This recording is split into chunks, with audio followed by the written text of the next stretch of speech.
All right, everybody. Well, welcome to the interview here with Ken Good from Texas, attorney Ken Good. Ken, how have you been? I've been great. It's good to talk to y'all again. It's been a while. Yeah, it has been quite a bit. I think it's probably been a year, maybe, or more. It was really during the Black Lives Matter movement, kind of, or right after that. Yeah, I believe so. Yeah, right about a little bit over a year, maybe. Yeah, for sure. Ken, I'm going to let you kind of introduce yourself here shortly, but I kind of want to just preface what we're talking about. Obviously, the intro we're going to tell as well, but this is basically a monumental thing that has happened. Illinois' first state to eliminate cash bail, which is a penalty affecting low-income communities most, is what the AP News is reporting. That's what we're going to be talking about with Ken Good. Ken, tell us a little bit about your background. Tell us kind of what your agenda is and what you're trying to accomplish. I know bail reform is really big for you, but tell us a little bit about yourself, where you're from, kind of your background, and what you're trying to kind of do with bail reform and this whole issue. Well, if you look at the state of Texas and you just put your finger right in the middle of it, there's a little town called Gorman, Texas. Population 1,258 when I was growing up, a little farming town. My parents were public school teachers. They always taught us the importance of an education. And so my mom and I used to watch Perry Mason on Sunday nights after the news sports extra. And so I just had this dream of going to law school. And so I went to college, graduated in 3 years. I got a master's degree, and then I went to law school. I graduated from law school in 1989. I started out representing doctors in the hospitals when they got sued. I always had an interest in legal issues and appellate work, which is you go to the courts of appeals to argue what the trial court did right or wrong. I got a pretty good reputation early on for arguing cases at the appellate level. I argued my first case at the Supreme Court of Texas within 4 or 5 years, which is unheard of. Wow. And then I started representing bail bondsmen. Someone had 45 default judgments, and someone asked, hey, who do you hire for that? And they said, we need an appellate lawyer. So they called me.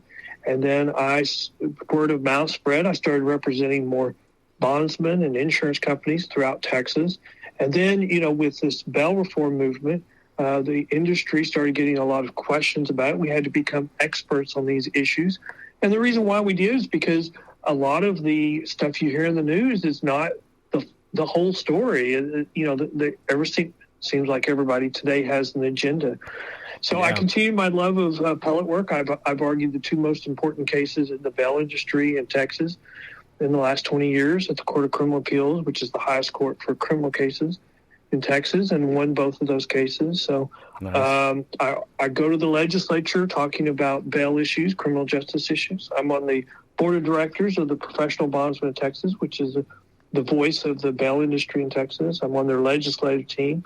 And so I've written a lot of articles on the bail issues across the country. And this is something that I have become very fluent in, I guess. If I was speaking French, I speak bail.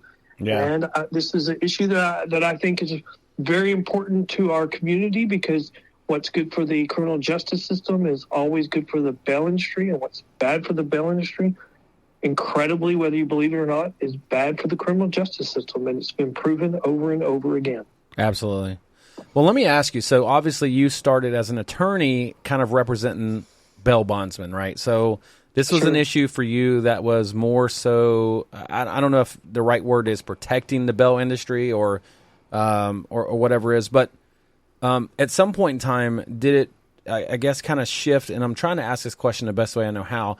Did it at some point in time shift for just the fact of it is bad for our country rather than just the bail industry? Well, in the legal world, when you're representing somebody, either, there's been an issue that's arisen or there's been a disagreement that you've got to really go negotiate a resolution for. Or a lot of, the bail legal work would be, hey, you've got this case that's been filed, what the result is. So it's really just a coordination. It's a personal relationship. But I think what really struck home to me was there was a case filed in federal court in Houston, which was the first time I went and saw a federal judge talking about bail reform issues. And I came walking out of that courtroom after that hearing just completely alarmed, and I started calling clients and bail insurance companies and saying, we're going to have to become experts on these issues because this judge didn't know anything about bail, and what she does know is wrong. And this is going to be very bad for the criminal justice system. It's going to be very bad for the bail industry. And now let's fast forward 5 or 6 years, and the Fifth Circuit issued opinion not only reversing that case, but ultimately even saying it should have never been filed in federal court. And so that's a big change over 6 years. Wow. Well, what's interesting is you said that, what media is playing is not really what what you're seeing. People don't see on TV what's really going on. And for people like everyday people like me, Ken, can you just explain real quick, what is bail reform? What does that mean? And what does it mean to citizens around the world? Or especially the country? Well, let me start by saying, there was a town hall in the last month on News Nation, and they brought in a bunch of mayors. And so one of the mayors was the mayor from North Carolina, from Durham, North Carolina. I think her name was O'Neill. And they asked her about bail reform, and she said, bail reform means you have to have an alternative that has the same level of accountability. And there is nothing that is currently out there that has the same appearance rate that will get criminals to court, and it doesn't have the same accountability. Therefore, she said, and this was a Democrat, she said, so we don't have an alternative to the current bail system, the private industry, without hurting the criminal justice system. So what is bail reform? And, in a lot of places in our country, it's turned into a de facto decriminalization. I mean, look at California. We're going to reclassify some felonies to misdemeanors, and really then we have DAs say we're no longer going to prosecute a misdemeanor theft under $950. And suddenly we have rampant shoplifting. And then we have businesses who say we can't withstand $25,000 a day in shoplifting. Then we have businesses that say we can't provide a safe work environment around the building where our employees work, so we're telling our employees to stay home. And so what is bail reform? Bail reform really right now is de facto decriminalization, in my opinion. Yeah, absolutely. And so just to kind of preface a little bit about what we're talking about, and obviously this is a landmark ruling from Illinois. Illinois became the first state in the nation to eliminate cash bail as a condition of pretrial release from jail.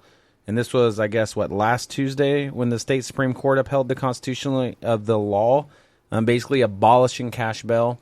Obviously, Illinois is a state where we've had a lot of issues with crime. I mean, you look at Chicago as one of the leading cities in the United States for gun violence, for violent crimes, you name it. As you were talking about California, there's, they're trying to get people to work from home because it's not safe to commute to work. There are, I believe Walgreens, in large part, has left a lot of the cities, especially San Francisco, because of that 950 and under.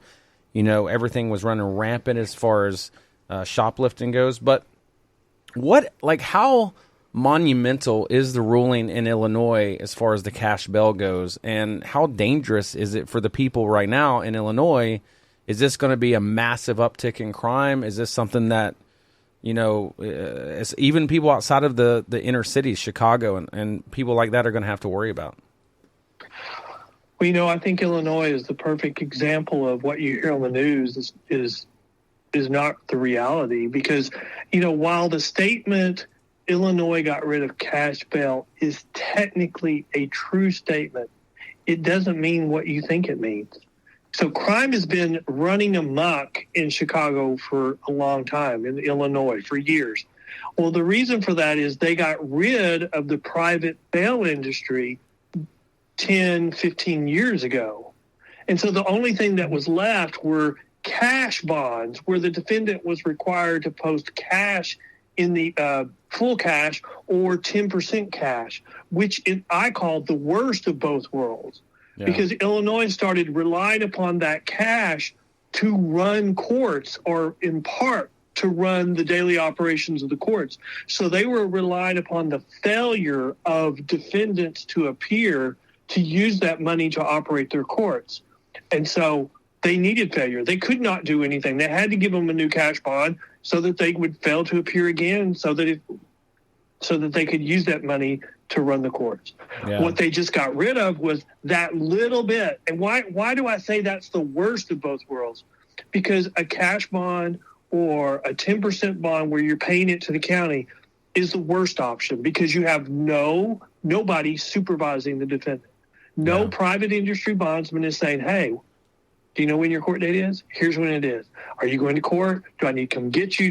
And then after they fail to appear, no one's going to look for them. They just issue a warrant that goes down to the warrants department and joins the tens of thousands of other warrants waiting to be served. Yeah. What Illinois had argued a decade ago is, well, we're just getting rid of the middleman when we got rid of the private industry. But that assumes the private industry didn't do anything but collect money. They didn't replace all the things that the private industry did, and that's the reason why crime has increased over the last 10 years. And now you're just seeing the straw that broke the camel's back, because now you're going to not even, because they haven't increased in funding to replace the money that they're going to lose from these cash bonds. And so you're going to see crime go even worse, because what does this do? It creates chaos. Yeah. It creates chaos. No, there's no accountability. There's no punishment when you fail to appear for court. Criminals know that. They realize they can commit more crime. And so it will, in the end, it will force the courts to dismiss more and more cases, because every day, on average, they have the same number of cases added to their conveyor belt. If they can't get them resolved, or if the conveyor belt that slows down, then you just have chaos, backlogs increase, or the shutdown of the criminal justice system. They dismiss cases to prevent the collapse of the criminal justice system. And you are so right about that. Illinois has been doing that for a long time. They've already been discounting crime for years. Go ahead. I'm sorry. I was just going to say, you're so right about that, because I had the great opportunity to be a juror this summer, and we had a full docket of court cases. Mm-hmm. And when they saw all of us coming in, they said it's because they were intimidated by the jurors, which I don't believe. But they dismissed all of the cases but 2, and they had a full day's docket. Yeah. And they dismissed all the cases. Yes. I mean, we're seeing that in, Harris County has tried some of these reforms. You see that in California. I've talked to 2 DAs on my podcast, and they said in misdemeanor courts across the state of California, they have 80% failure to appear rates, and the courts can't do anything to hold them accountable. They don't arrest misdemeanor people anymore. They just give them a ticket. So the criminals realize that. They learn really fast. There's nothing you can do about it. Ha, ha, ha, ha, and they commit more crime. Yeah, absolutely. What are the legitimate arguments that suggest that cash bail services or serves as a deterrent, I guess, against certain type of criminal behavior? Is there an argument for, and I know we've kind of talked about that, but what is the main argument for the deterrence of criminal activity with cash bail? Yeah, because I always thought that when they got a cash bail, that they had people like Dog the Bounty Hunter going after them. Well, they have bounty hunters. Well, that is one of the reasons why you want to use the bail industry. It's not because of Dog. Dog's not a bondsman. Yeah. I mean, we would call him a recovery agent, but a bondsman, if you fail to appear, the bondsman has an incentive to get you back to court as quickly as possible. And so most of the time it's because of the personal relationship that the bondsman has with the defendant. They can call him, they say, hey, you missed court. This is what you can expect. I'll go with you to court. It's not going to be what you think. So they're not going to run and get scared. But without the private industry, they get scared, they run, they hide, and so they have to commit another crime to be brought back into the system. But I would say, what is the biggest argument for the bail industry? I would say, as a result of COVID, we have a new study out from Yolo County, California, and that DA did a comparison of people released on simple release, which would be the equivalent of what they're going to be released on in Illinois, versus people released on surety bail. And he found that people released on simple release had a 200% greater chance of committing violent crime in the next 18 months versus somebody released on a private industry surety bond. Yeah. I mean, to me, that's the best example of why you want people released on a surety bond. More accountability. Somebody is supervising. Somebody's notifying the court. I mean, I tell judges all the time, if you don't care if someone shows up for court, then you don't need it. Yeah. But if you care whether defendants show up for court, then you want to encourage as many as possible to be on a private industry bond. Absolutely. Well, let me ask you, I mean, and we may go down a little rabbit hole here because I think our audience, I think our audience, I already know you guys are out there listening right now, and you're probably asking, when are we going to get to the real questions, right? And one of the questions I'm sitting here kind of thinking about is, number one, don't know your politics, don't care to know your politics, but the question here is that how is this politically motivated? Is there a political motivation? Sorry.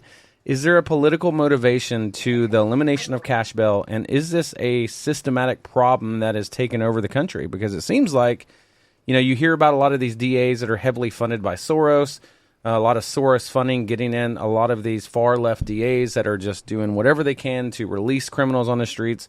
They don't want to prosecute. They dismiss cases all the time. What is the political motivation behind, just from what you see from the bond side of this? Well, I'm going to make a weird argument. I'm going to start by saying, probably about 4, 5, 6 elections ago, 6 months before the national election, you would see something happen. It would be exploited. You would see protests, and you would see politicians from the left say, dear minority group, you are being mistreated. You need to get angry, and you need to come out in force and vote, and you need to vote this way. Yeah. And they would do that. And then after the election, everything would return to status quo. It was like it was just a freaking rhetoric. Yeah. And then after a couple of election cycles, I think the supporters, the base, recognized that. And so they started electing what I would call the true believers. And the true believers don't care what the consequences are, and they believe that we need to break down the system. And I think there's some people with good intentions that think that we need to be more lenient on people. Mm-hmm. I think that makes up the coalition. But I think currently, especially in our urban cities, we have a history where a lot of even if our elected officials think that they've gone too far, they can't admit it. I mean, you can go look at this and see it clearly in California, where we started with lawsuits saying, well, you're not providing proper medical care for your people in your state prison. So a 3-judge panel ordered them to either increase their jail capacities, their prison capacity, or decrease their prison inmates to 137.5% of their capacity. And so over the next few years, they refused to build more jails, so they started going through policies that would reduce the jail population. They took some from the state prison and put them in the county prisons. Well, then the counties got sued saying they were not providing proper medical care. So the court started ordering them to be released. And then you saw Prop 47, which we've already talked about. We changed some felonies to misdemeanors, and then prosecutors decided they weren't going to prosecute. You can see clearly that the intent of that was to decrease the prison population. Yeah. Then we expanded it with Prop 57. And then you could say, wow, this doesn't have anything to do with crime. This has everything to do with decreasing the jail population. And now we're in a box and we can't admit it. I would even argue Illinois fits that same argument because, okay, they don't have the court background, but they have these easy release systems that they've enacted that are doing the same result. It creates chaos. It creates de facto decriminalization, and they can't do anything about it because once you have chaos, then you can't do anything. And so what do? They look at Illinois. We've heard for a year from the politicians, the Supreme Court of Illinois is going to declare this statute unconstitutional, and that's going to save us. I would argue that the Supreme Court, although the opinion's terrible, it's contrary to precedent, it's contrary to stare decisis. But if you look at it through that lens, what you see is the judges saying, we're not going to fix this for you. You go fix it yourself. If you think it's really a problem, don't make us do your dirty work. Yeah. And to your point, I have two really good questions I want to ask, and I want to make sure they're both asked here. Number one, how much of, if you're a conspiracy theorist, if you want to be a conspiracy theorist for 2 seconds, what would be the purpose if, say that this was politically motivated, you wanted to let people out, you wanted to change bail systems and how they run and kind of break down the system? In your mind, and I don't know how much research you've done on this, because I'm as much as you are really hardcore on trying to fix this, which we have to have people like you, because this is a huge issue, I believe, in this country, and I think it can get much worse. If you're a conspiracy theorist, what do you say would be the benefit for whoever it is? Say that they are Soros-funded prosecutors that let people out, but even further than that, number one, who is the lady that kind of pushed this through? She's retiring now, right? I can't. Waters. Is it Water? Yeah, No. it was the Waters lady. Yeah, but Debbie Waters or something. Yeah, what is the lady in Illinois' name that kind of pushed this through? As far as I'm terrible at names. Yeah, I am too. Well, either way, what do you see as the benefit if you were a conspiracy theorist and you wanted all this to happen? You wanted to decriminalize everything, and just like the defund police movement. Then right after the defunding of the police, you had all this bail stuff. What is the benefit to whatever that push is to eliminate cash bail if you were a conspiracy theorist? Well, I would say that, first of all, it's a coalition, but there's part of the coalition that wants wealth redistribution. It's just as simple as that. Okay, so we have theft. We need to decriminalize it. So they steal something from somebody that has it, and now they have it. It's just wealth redistribution. Mm-hmm. And a lot of things that you hear in our community is really just a dressed-up argument for wealth redistribution. I think you could argue that reparations today is just a dressed-up argument for wealth redistribution. And I would say that's probably the biggest thing. And then I think we have a coalition, a part of that coalition that really believes that we should decriminalize, or we should not have as much crime, or we should not hold people in our inner cities accountable on crime. I think we have some social justice warriors that believe that because of a certain history, people shouldn't be held accountable. It's kind of the whole "it's not their fault" argument. I don't know whose fault it is then if it's not their fault. I'll never forget the day that I had where I read an article from the LA DA's office, and someone was asking his spokesman about what they were doing and how that was impacting the victims of crime. And the spokesperson looked at those people and said, well, we just have a disagreement who the true victims are. Saying that, the real victim is the criminal defendant and not the person who had the crime committed on them. And that just, to you and me, that makes no sense. Because if that's your argument, you cannot have public safety anymore. You cannot function as a society if you're going to allow that. And, you start wondering if that's not their goal, if their goal is to destroy society from within. And exactly.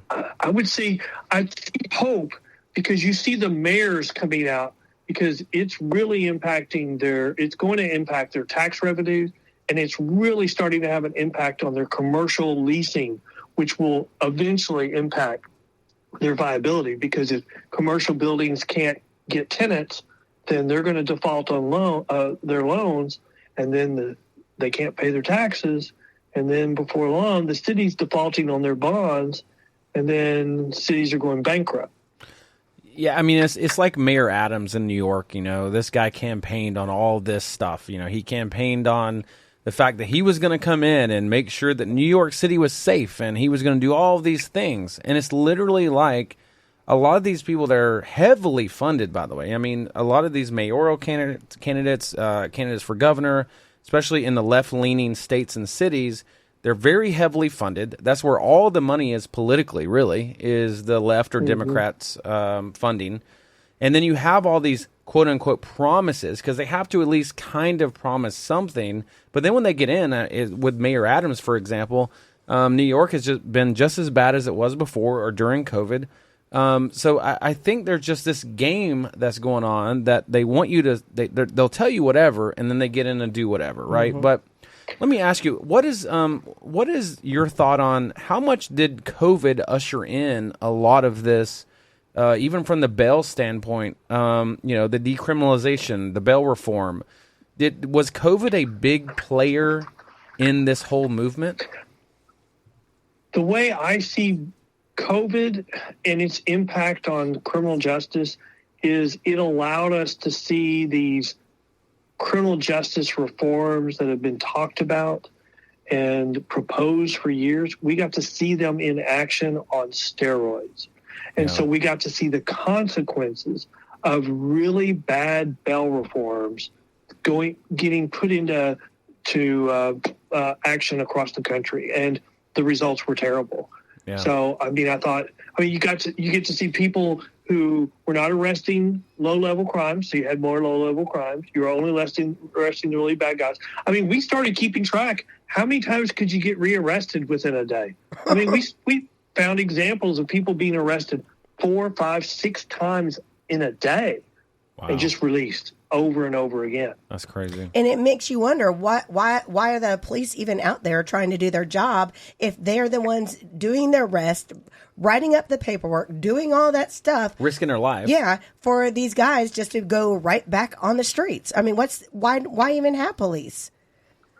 Well, that's true, and you can even argue that we've seen the reductions in crime that we've seen is really from the police not arresting people, not because crime's going down. It's still going up. It's just we've had a big drop in crime being reported for that reason. Because you see the police are going, why would I arrest this person, take them down to the jail to have a magistrate release them before I even complete the paperwork? Mm-hmm. Because they're decided this is a low-level crime and we're not going to hold them. Well, that's the whole problem. We have no room in our jails for accountability, and we can't do anything about it when people don't show up for court. We're saving what little space we have for the really bad people. And you know what? That causes the really bad people to commit really bad crimes, and our jails are full of the really bad people. Yeah. What is, let me ask you too, do you ever feel hopeless right now as far as your passion and your push to change this? Do you feel like that this is a system that is beyond your capabilities or anyone's capabilities? And if so, and if you ever feel hopeless or whatever the case is, what is the answer? That's the big question. Is it politics? Is it some person that gets elected president? Is it a movement of some kind? Because, the reality is, if you look at it, Black Lives Matter movement, for example, even when Antifa kind of came in and did all their stuff, and this massive movement where there was mass organization to believe and go with one narrative, one agenda, which was cops are bad, justice system's bad, which, by the way, I am here to say, and I know, Ken, you can definitely, vouch for this, the justice system is 100% not perfect. And that's something, we always say. There are innocent people in prison now. I know there's innocent people on death row. And these are real issues that I don't feel like we can fix because we're looking at something else, which is not necessarily an issue. You should be putting people in jail that are criminals. Right. And those criminals, and you should be doing the very best you can to prove beyond reasonable doubt that they are guilty. But, do you feel hopeless? Is there a fix for this? Is there a system to fix this? Should it be a movement? What does it have to be? Well, first I would say, okay, maybe our criminal justice system is not perfect, but I do believe it's the best in the world. It's the most fair in the world. Yeah. So when people say it's not fair, it is the most fair in the world. And, I have kids, and I always tell them, life isn't fair. So the best we can hope for is the fairest in the world. Mm-hmm. Am I hopeless? No. And I'll tell you why I'm not hopeless. What we have going on in some of our urban cities cannot continue. It's not sustainable. Look at New York. They have now rolled back bail reform 3 or 4 times. And you know what? They keep saying the last time was the last time. I promise you it won't be, because a lot of what they're doing is window dressing. So there's going to be further rollbacks in New York, I believe. And look in California, they had a referendum to make these zero bail policies permanent, and it failed. Now, LA's trying to do it separate and apart from what the voters voted. But still, that gives you hope, because you see all these things that they were doing in California, And it looked like they were on track for just absolute chaos, and they stopped.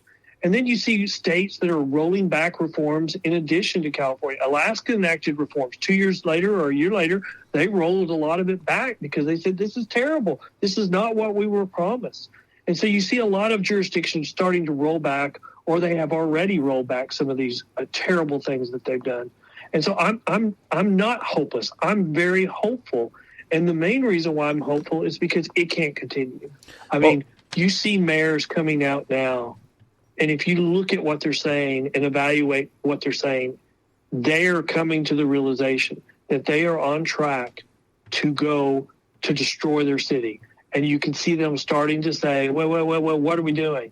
Well, we can't do this. We can't have an alternative bail until it's a true alternative. And if we want people to show up for court, we need the private industry. Well, 3 years ago, we'd have never had anybody say that. Probably 2 years ago, we wouldn't have had anybody say that. So to have people from the left stand up and do that, I mean, just remember 2 years ago, the left, 2 weeks before the election, was saying rising crime is a made-up issue by the right. It's not happening. It's a lie. Now we've got the Oakland NAACP in the last 3 weeks issuing a letter blasting the local elected officials and demanding a state of emergency on crime. And the DA said, oh, you're just using right-wing talking points. The regional NAACP came out and said, no, you're wrong, DA. We're siding with the local NAACP. We have an epidemic on crime. We need a state of emergency to address it.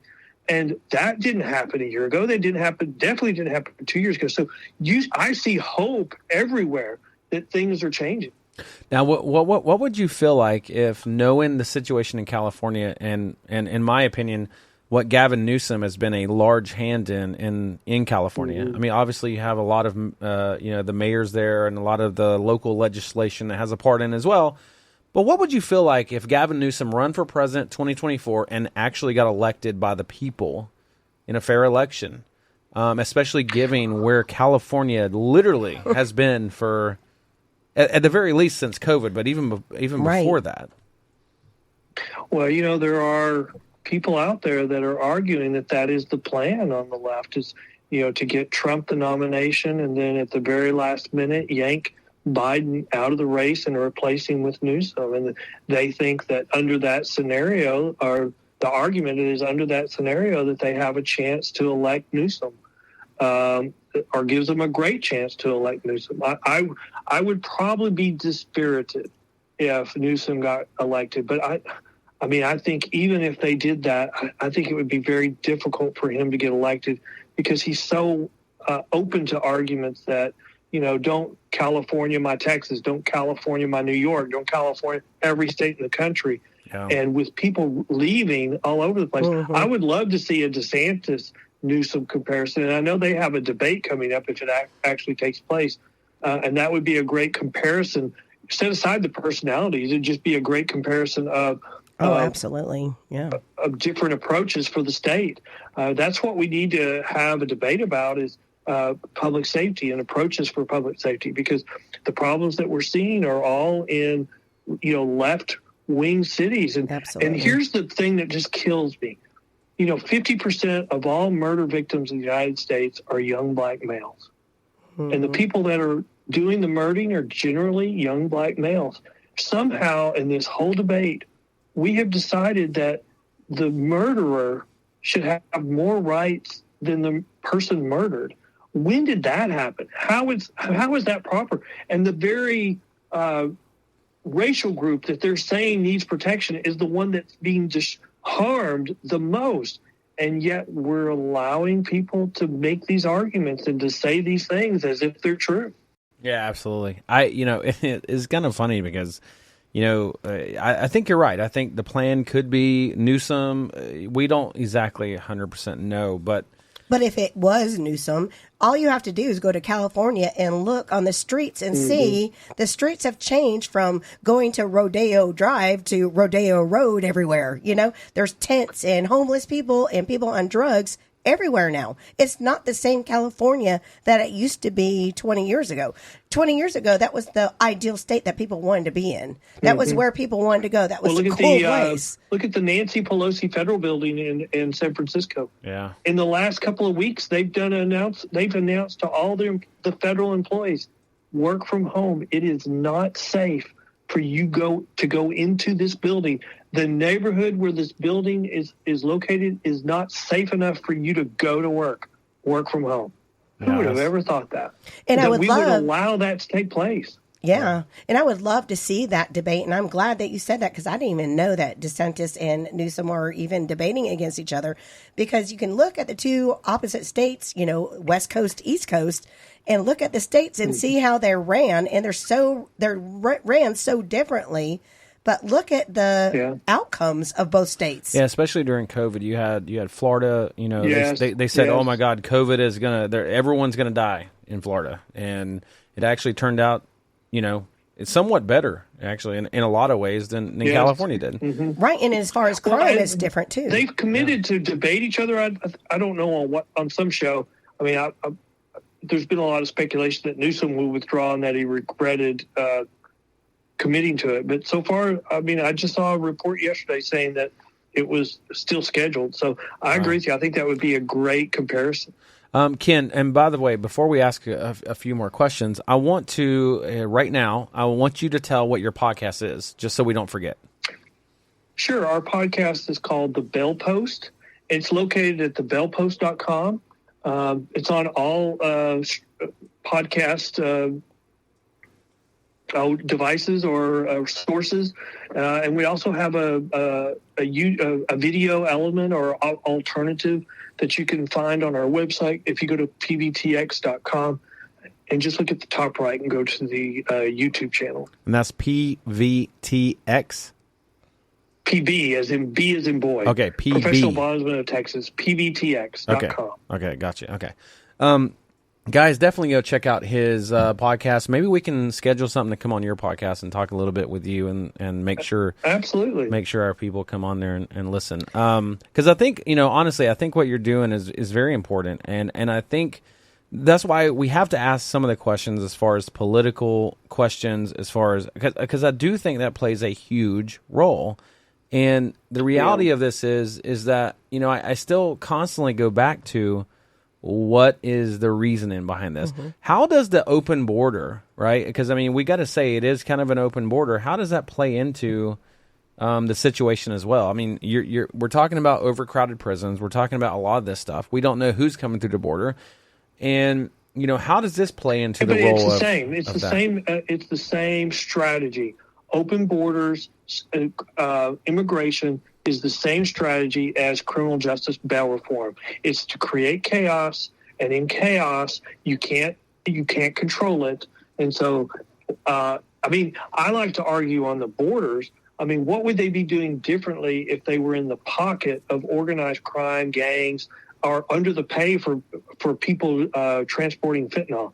They're doing such a bad job. What more bad could they do on this if they were being paid off to do it? Yeah. No, you're exactly right.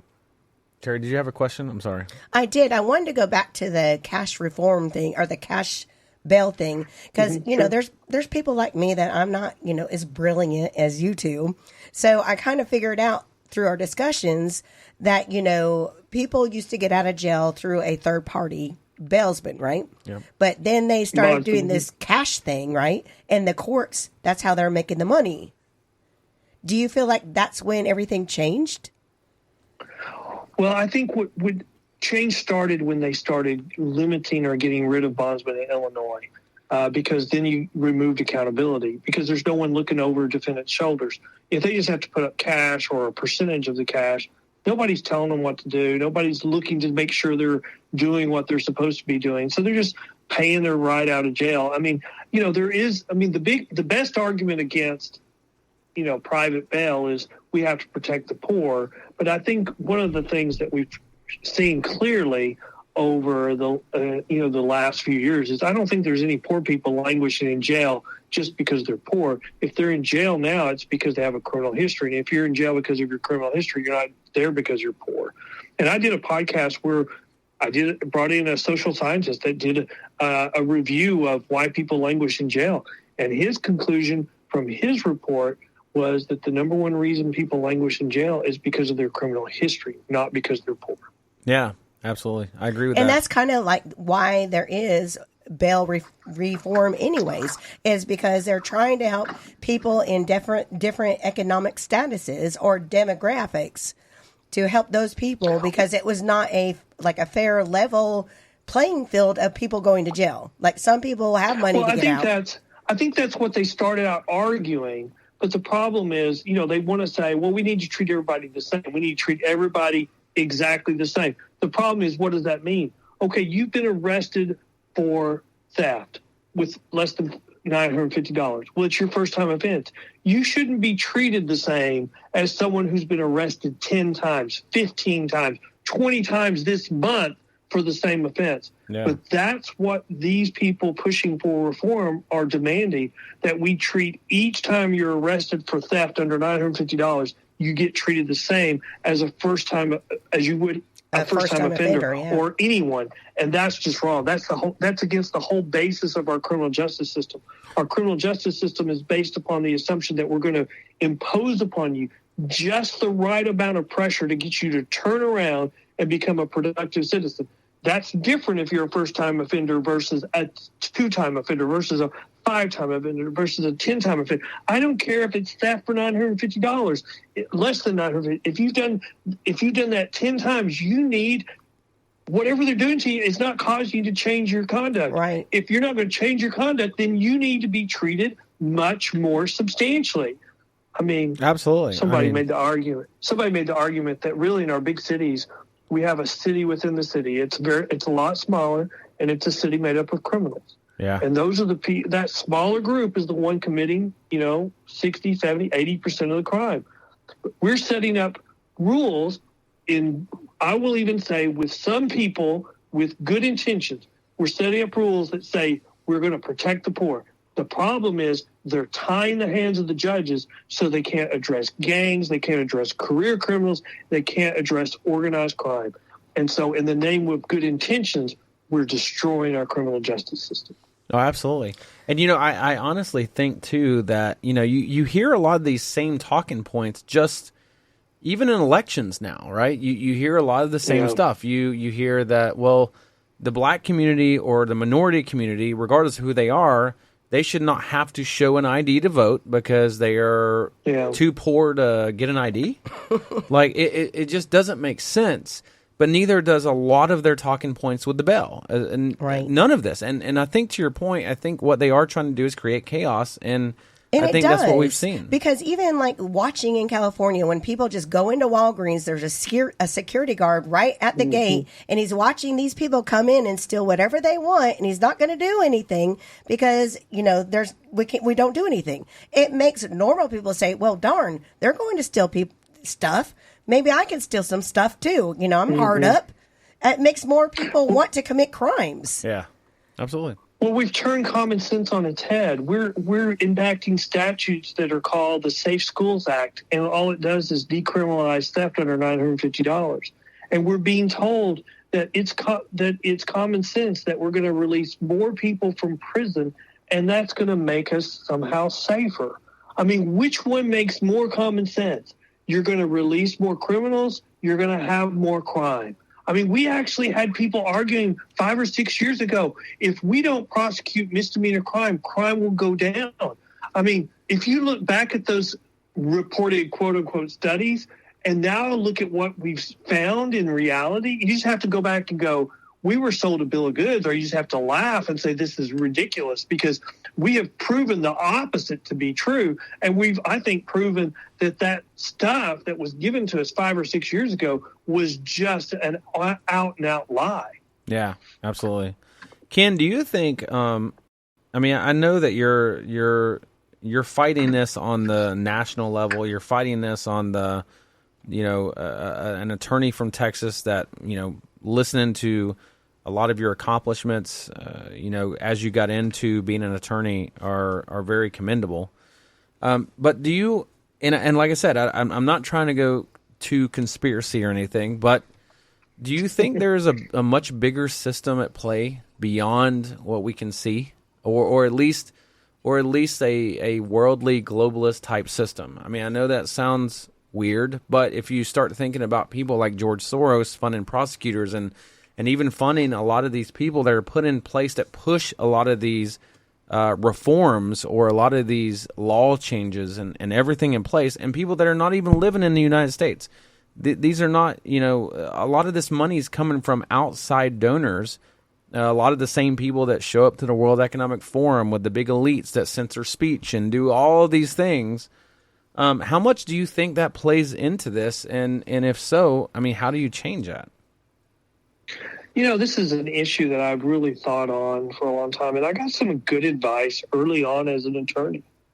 Because I, got active in politics. I ran a campaign for someone running for county judge, and we won. But someone gave me some good advice. They said, never attribute an evil intent to your opponent when stupidity or dumbness will just as equally explain what's going on. Mm-hmm. I mean, you could equally argue that we have politicians that are in a box on the left because they were making rhetoric that were getting their supporters to come out in larger numbers just so they could get reelected. And now it's reached the point where they've created a mob and they've lost control over the mob. And so now they just want to get reelected one more time. Yeah. I kind of wonder if that's not where we are. Are we? Because that really explains it just as equally as an evil intent. And an evil intent really gives them a lot more credit for being really brainy than I think they might really be. Right. I totally get what you're saying, that they were just kind of dumb butts for doing what they're doing, and now they've lost. It's like, I love that word, dumb butts. They're like the teacher of the classroom, and the teacher has lost control of her classroom. Yeah. Yeah. Absolutely. Yeah. Yeah, it's very interesting where this world's going. It's funny, and I'm going to mention this, and we're talking a little bit of politics, but you saw Trump just got recently indicted in Georgia. And there are a ton of videos going around of the black community. I don't know. Trump and his motorcade went through the black community in Atlanta, right outside of Atlanta, Georgia. Mm-hmm. And you had hundreds of people, hundreds of black people from this community, from this poor community. Yeah. This community was poor. It was a lot of Section 8 housing, a lot of this area you would never expect support and probably for Trump. Where crime is. Yeah, where a lot of crime is, right? Absolutely. But you would not expect the support that Trump was getting as his motorcade was coming through, quote unquote, the ghetto. I mean, that's what they call it. And not only that, they're supporting him all over TikTok now. And I was like, what in the heck is going on? It is a huge shift. And I think that the black community, minority community is starting to kind of see through some of this stuff. A lot of what we're talking about right now, where they're using the black community to push a lot of these agendas through. And they're using them to say, look, you are the victim. Do not ever think that you're not the victim. You are the victim. No matter what you think, you're the victim. You're not ever going to succeed. You're not ever going to do anything unless you have us in office, right?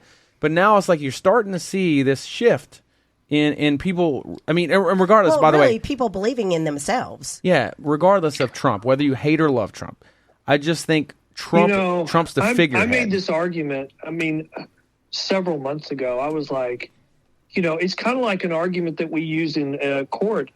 Don't beat up on a defenseless woman on the witness stand. Juries don't like that.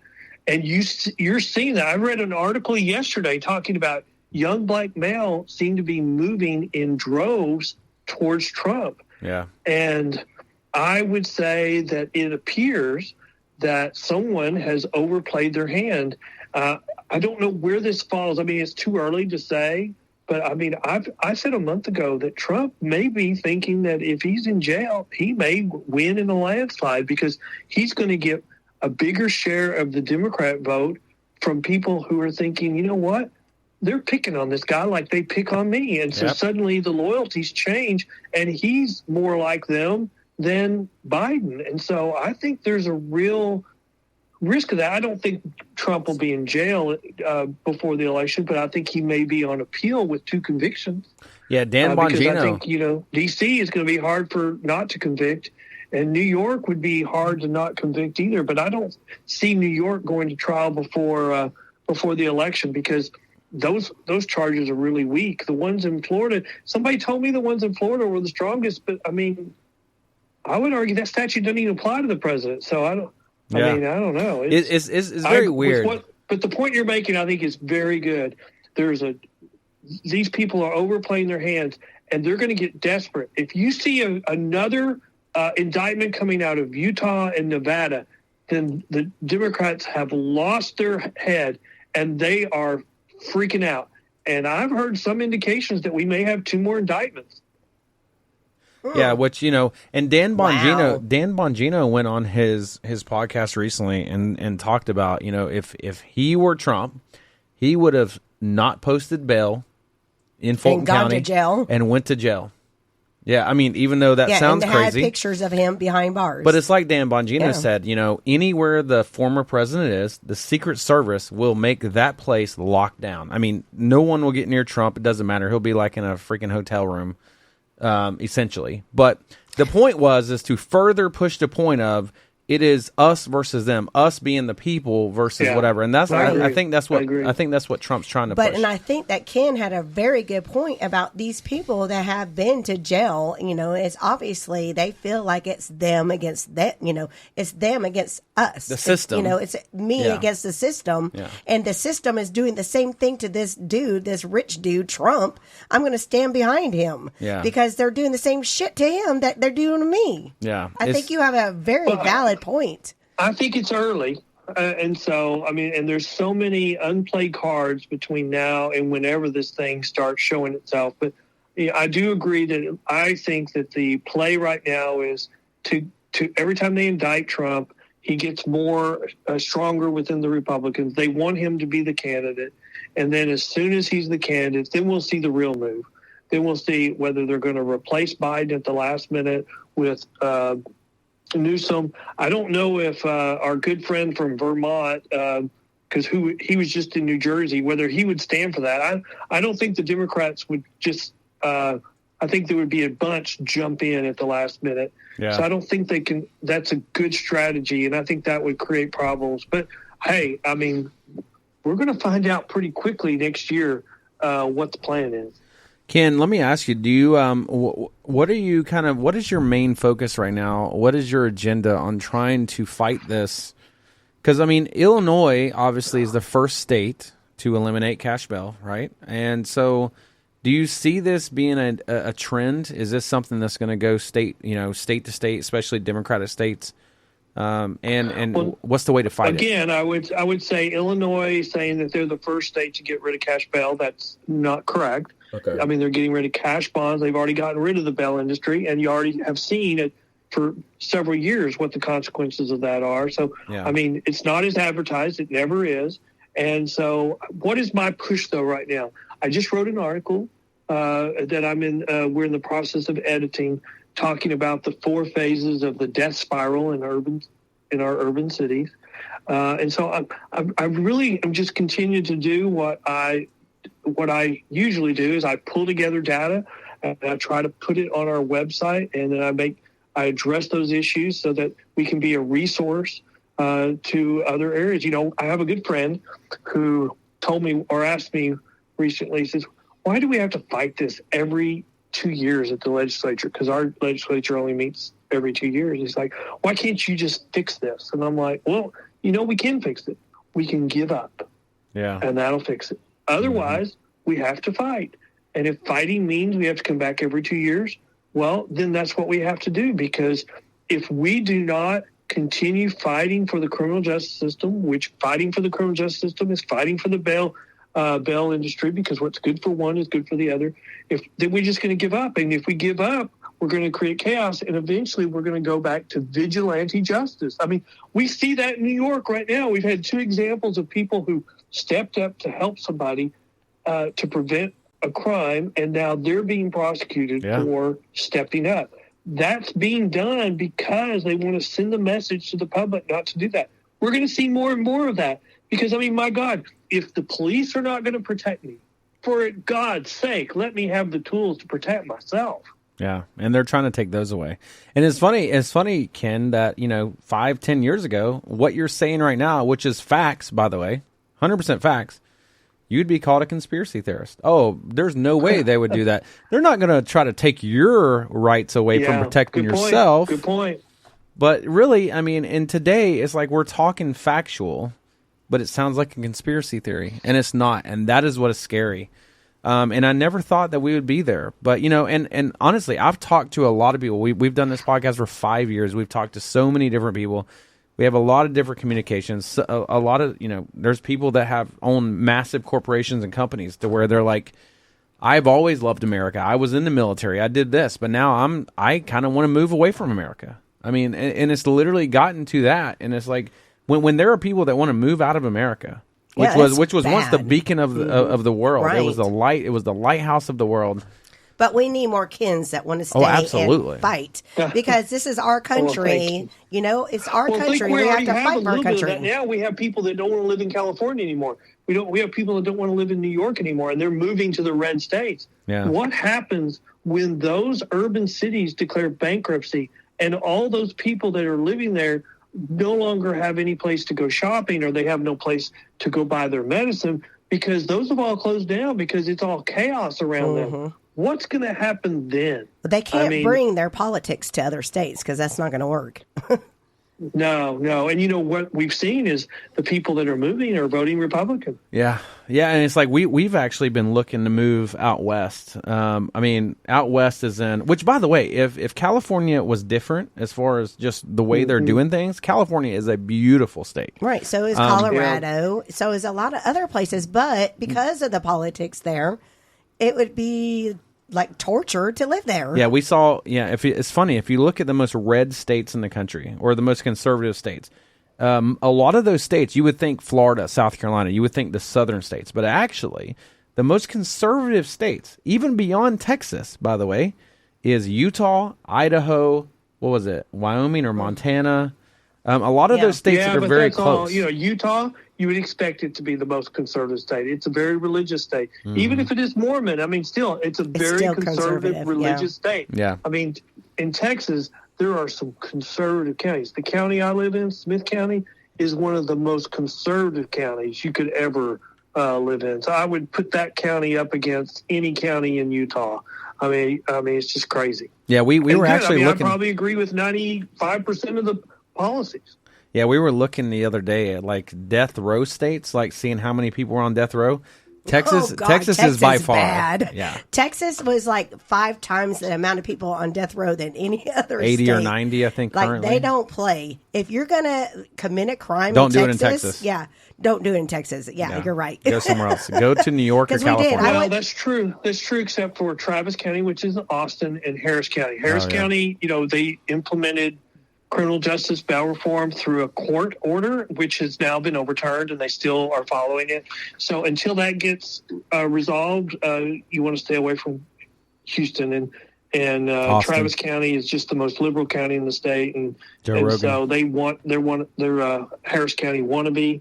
And I think that they're starting to see the light a little bit, not enough. But over time, you're going to see more and more mayors. I think the push to stop this craziness is going to come from the mayors, because the mayors are going to run out of money if they don't, and they're going to be the first to realize it. Oh my God, what have we done? And you're starting to see it already. All right, Ken, let me ask you. I know that I don't want to end on a bad note, but what is the worst case scenario in this situation we're talking about? Do you remember the old Westerns when something happened and you'd call up the posse, and then the posse would go chase somebody down? Oh, yeah. Right or wrong, they would implement justice immediately, and you would be done. If we don't get a handle on this, the parts of our cities or the parts of our counties or the parts of our states that are still going to be able to function are going to be able to function only because they form their own posses. Yeah. And if our friends on the left don't want to see this vigilante justice just take control of our country, then we've got to find a solution to this that makes people feel safe. Yeah. 2 years ago, they wouldn't even admit that it was an issue. Now we've got the NAACP and mayors admitting that it's an issue. I would argue we're really just following the same cycle that we followed in the 60s. In the 60s, we felt safe. We were more forgiving on crime. We released more people from jail. Crime started going up. We started having debates about it. The left fought any retrenchment on crime and punishment, and even did the same thing that we're seeing in New York, where people who stood up and fought back were punished. And then we had a result. We had a backlash, and we had Reagan, and we had a law and order president, and we had Clinton with his crime bill. So I would say we're repeating the same errors that we repeated in the 60s. And since the push to the left was so much bigger, because I guess we're living in a digital age, if we're not careful, the pendulum swinging back to the right will be just as bad or just as harsh. And people on the left are not going to like that. And they should keep that in mind when they keep discounting people's valid concerns about public safety. And you're so right, because if you even look at like the most serial killers in an era, you got to go back to those eras when they were less vigilant on crime. That's when we had the most serial killers like Bundy and Dahmer or whatever, all of them, because they knew they could get away with it. Yeah, and it's funny. I don't want to give Jason Aldean any more money, but I think the worst case scenario is kind of somewhat the point of Jason Aldean's song "Try That in a Small Town." It's kind of like that, Well, and I'd never heard that song before, but when all this happened, you hear that song and you're like, wow, that's a really good point. And it was a song that really hadn't taken off until somebody attacked it and said it was anti-Black Lives Matter. I'm like, you know what? I don't see that as anti-Black Lives Matter unless you think Black Lives Matter is pro-crime. Right. I look at that saying, we've got a problem in our inner cities that we don't have in our rural communities. And there's a reason why in our rural communities we still have what I call blue-collar values. We all value hard work, and we have a sense of community. Yeah, and a lot of people forget, in those rural communities, there are black people there too. It's just, they want the same things that that everyone does. And I think what the best case scenario is, and I think the reason I asked the Trump question in Atlanta was, I think hopefully we can move past black versus white, and we can move more towards us versus corruption, us versus the things that are wrong in this country. And it doesn't matter what color you are. I think we have to make sure that we're all safe, our kids are safe, our family's safe. And I think that's what you're desperately trying to do. And Ken, by the way, I echo Sherry's point. I think it's very important for people like you to be doing what you're doing, because, without you, there's no one fighting against it. There's no one trying to get the word out. And that's why we're glad to have you on. And we want people to hear your message. And I truly encourage people to go to your podcast. We will definitely plan a podcast on your podcast, and then we'll let maybe the next episode we'll let people know when we're going to be on Ken's podcast, and that way you guys can come listen over there. And I definitely think you should support Ken, because what he's doing, I think more people need to be doing. And Ken's been doing. How long you been doing your podcast? 2 years, you said? Less than 2 years. We started planning it 2 years ago. It'll be 2 years in November. Okay, cool.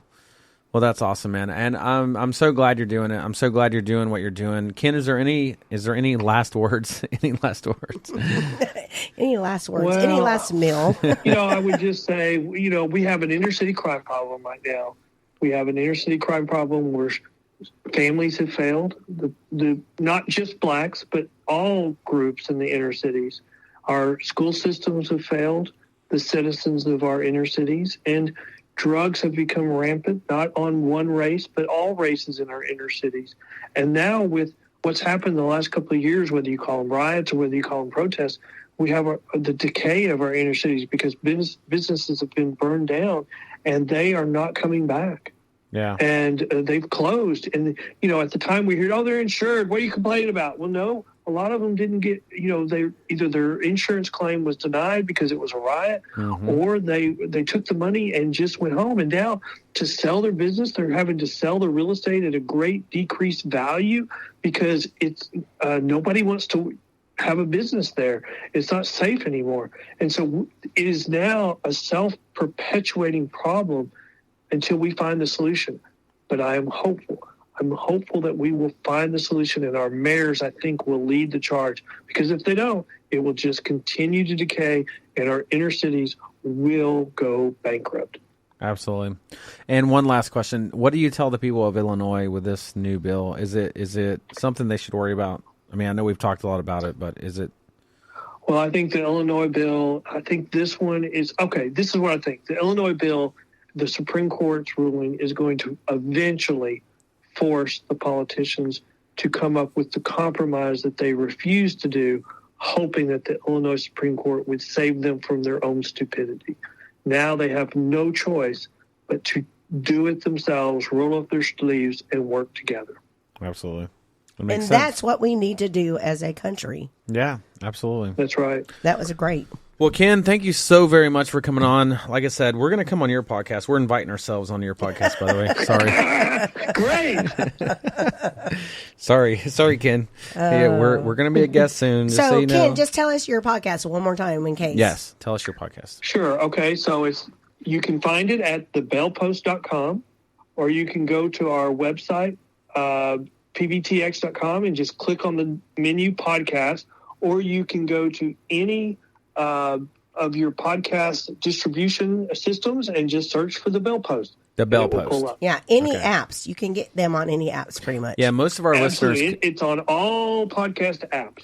Yeah, most of our listeners are on Spotify because they're the only ones that still value any what of free speech at all anymore. Well, babe, we have other Yeah, we do. people. I mean, we have Apple, we have all that. But Spotify, that's like 80% of our listener base. So, but Ken, thank you so very much for coming on. We're definitely, guys, be on the lookout for us coming on Ken's podcast. You guys got to go check it out when we go over there. And Ken, there's probably plenty of other topics we can talk about as far as all of this goes, so we'll definitely bring you back on in the near future. And, as always, we love having you on. And we thank you so very much for what you do and for coming on our show.